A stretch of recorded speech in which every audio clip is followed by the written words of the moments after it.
But then you'd go to these meetings and people talk about people buy with their eyes, right? And that's it. But man, that's not what we talk. We talk about that once or twice a year, right? And we don't necessarily dive in the importance of the interaction of the packaging with the consumer.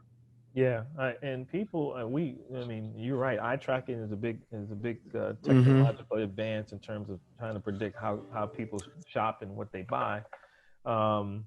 But I think, Vern, to answer that question, I think it's just really infrastructure, supply chain infrastructure. So these CPG companies or companies put a lot of capital into their production process, and there's machines, there's fixed. They're trying to get the assets through. And utilized, and that's really the only mechanism by which you can put it in a package and put it on the shelf, right? Is through that infrastructure. And so if you don't think about that in advance, you end up having a product that has to go through the same infrastructure from a packaging standpoint, just because of you already have the infrastructure established, the cost structure is there, you have to flow it through there.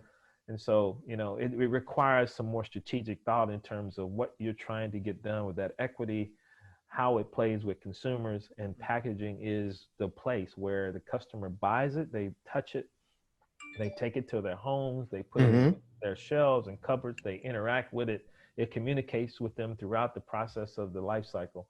And I think it's important. Like for, at Kellogg's, we spent 36 months thinking about texture profiles of cereal and how long they dissolve in milk and all this stuff. And then, you get to the end of it, it's like, okay, put it in the bag, put it in the box, put it on the shelf. And, you wonder why it's not popping off the shelf. People don't know that it's different, right? There's a lot of stimulus for consumers to go through. No, you're right. To the degree that you can make it, beneficial to them. Different, one, and then value added, differentiated, functional, two. You can do those two things. You got a good chance on the packaging side. Your product has to, of course, deliver against its promise, right?